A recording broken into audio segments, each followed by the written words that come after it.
মুহাম্মাদের এখন মাত্র 3 বছর। বাইরে অনেক রোদ। মুহাম্মাদের মায়াভরা মুখ রোদে পুড়ে যাবে। জঙ্গল দিয়ে হাঁটার সময় হিংস্র প্রাণীরা আক্রমণ করতে পারে। ওকে নিয়ে ছাগল চড়াতে যেও না। হালিমার মেয়ে বললেন, আমি যখন মুহাম্মাদকে নিয়ে বের হই, আকাশের রোদ তখন মেঘে পরিণত হয়, আমাদের ছায়া দেয়। জঙ্গলের হিংস্র পশুরা মুহাম্মাদের গালে চুমু খায়।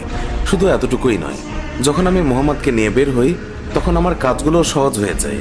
যখন হালিমার মেয়ে অনেক জোর করতে লাগলো, তখন হালিমা মুহাম্মাদকে তার সঙ্গে ছাগল চড়াতে যেতে অনুমতি দিলেন। এইভাবে কয়েকদিন যাওয়ার পর হালিমা তিনি মুহাম্মাদকে বললেন, তুমি আর ছাগল চড়াতে যেও না। আমি তোমাকে অনেক মহব্বত করি। তুমি আমার কাছ থেকে দূরে গেলে আমি খুবই চিন্তায় থাকি। এরপর একদিন হালিমার মেয়ে কাঁদতে কাঁদতে বাসায় ফিরলেন। হালিমা কান্নার কারণ জানতে চাইলে মেয়ে বলে, তাদের একটি ছাগল শিয়াল ধরে নিয়ে গেছে। এই কথা শুনে হালিমাও কান্না করে দেয়। শিশু মুহাম্মদ তখন মায়ের চোখে পানি দেখে সে বলে, আমি এক্ষুনি তোমার ছাগল শিয়ালের কাছ থেকে এনে দেব। মা হালিমা তাকে যেতে না বলে, কিন্তু মুহাম্মদ রাসূলুল্লাহ সাল্লাল্লাহু আলাইহি ওয়াসাল্লাম তার কোমল মনে মায়ের কান্না সহ্য হচ্ছিল না। সে জঙ্গলে যায় এবং গিয়ে সকল পশুকে ডেকে বলে, আমার মায়ের ছাগল কে নিয়েছে। এই কথা শুনে সকল জানোয়াররা সেই ছাগলকে নিয়ে দৌড়ে এসে মুহাম্মাদের পায়ের কাছে এসে সালাম দেয়।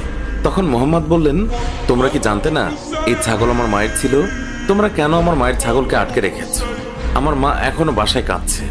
উত্তরে সব জানোয়াররা বলল, হে নবী মুহাম্মদ, আপনি কয়েকদিন ছাগল চড়াতে এসেছিলেন, তখন আমরা আপনাকে লুকিয়ে লুকিয়ে দেখতাম, কিন্তু এখন আপনি আর আসেন না, তাই আমরা আপনাকে দেখার জন্য ছাগলটাকে আটকে রেখেছিলাম। জানোয়াররা বলতে লাগলো, আপনার জন্য আমাদের জীবন কুরবান হয়ে যায়। আপনাকে দেখার নিছক বাহানা ছিল এই ছাগল ধরা। আমাদের দয়ার নবীকে জঙ্গলের পশু পাখিরাও তাকে দেখার জন্য আকুল হয়ে থাকত। সুপ্রিয় দর্শক, এই ছিল আমাদের আজকের ভিডিওটি ভালো লাগলে লাইক দিন, শেয়ার করুন, আমাদের অন্য ভিডিওগুলোও দেখুন।